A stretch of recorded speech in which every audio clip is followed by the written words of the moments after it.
Good morning, my dear students. Be happy and stay safe at your home. Today, we shall read the first chapter from the supplementary reader, How the Camel Got His Hump. And before starting this chapter, I would like to tell you the summary of the chapter in Hindi first. तो मेरे प्यारे बच्चों, सबसे पहले मैं चाहता हूँ कि आप लोगों को संक्षेप में हिंदी में स्टोरी बता दूँ। ये स्टोरी इस स्टोरी में 3 जानवर रहते हैं, एक मनुष्य रहता है और एक जिन रहता है। जिन आप लोग जानते होंगे, जैसे प्रेत जिसको कहते हैं, तो मोहम्मदन लोग उसको जिन कहते हैं।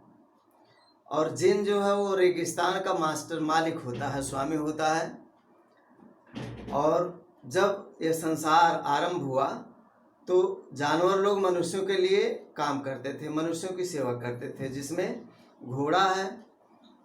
तो ये घोड़ा जो है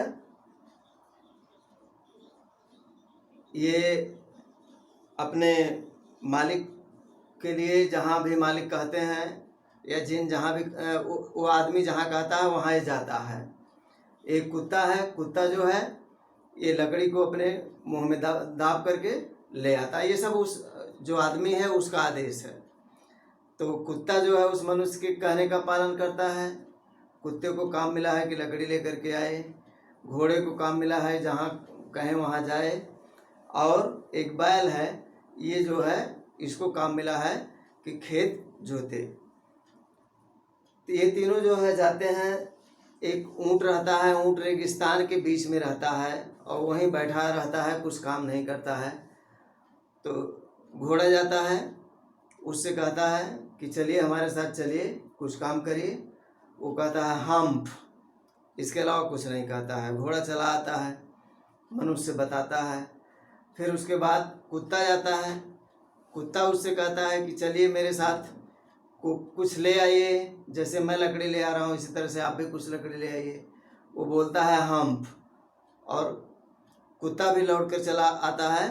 फिर इसके बाद अंत में बैल जाता है, बैल भी कहता है कि चलिए कुछ खेत में मेरा मदद कीजिए, लेकिन वो नहीं आता है। फिर वही कहता है हम्प।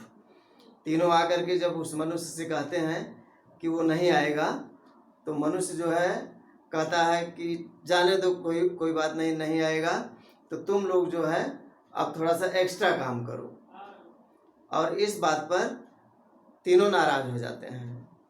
तो घोड़ा रेगिस्तान के किनारे एक पंचायत बटोरता है, और उस पंचायत में वो जिन जो है वो भी आता है, क्योंकि रेगिस्तान का स्वामी वही है। तो घोड़ा जिन से कहता है कि आप बताएं कि आपके रेगिस्तान के बीच में एक ऐसा जानवर बैठा हुआ है जो कुछ भी नहीं करता है, क्या यह ठीक है? तो वो कहता है नहीं, कतई नहीं ठीक है, और मैं उसको ठीक करूँगा। फिर यहाँ तक पहला पार्ट है। इसके बाद दूसरे पार्ट में है जिन उससे कहता है कि तुम काम करो। वो कहता है हम्प।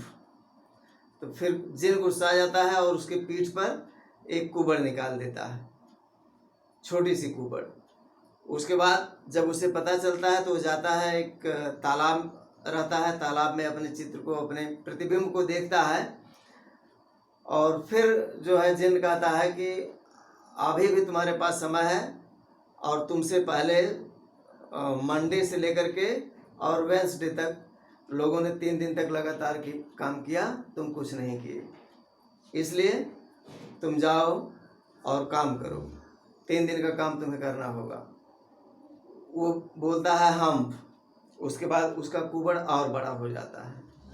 तो फिर जब जिन कहता है तो जिन के कहने पर ऊँट कहता है कि ये कुबड़ लेकर के मैं कैसे काम करूँगा? तो वो कहता है ऐसा कुछ नहीं है, इस कुबड़ से तुमको लाभ मिलेगा, नुकसान नहीं। और इस कुबड़ से तुम 3 दिन तक बिना भोजन किए, बिना पानी पिए, बिना भोजन किए काम कर सकते हो, और तुम ये नहीं कह सकते हो कि मैंने तुमको कुछ दिया नहीं।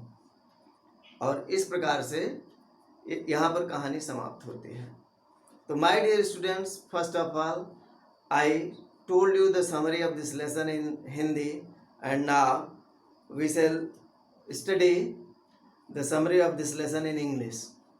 In English, I would say to you that in this story it has been told that the person who does not do the work, who is idle, who is lazy, so certainly he will never get the reward.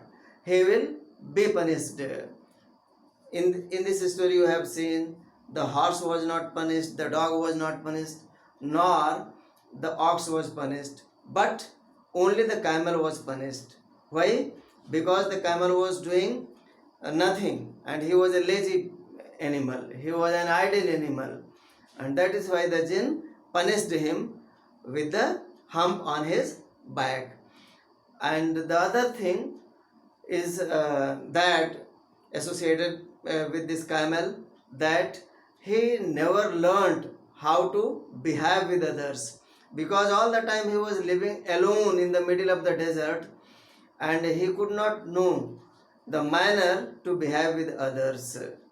In this way, we should, the story tells that we should always be sociable, we should try to make friendship with others, we should try to live with others, and we should try to do the labor.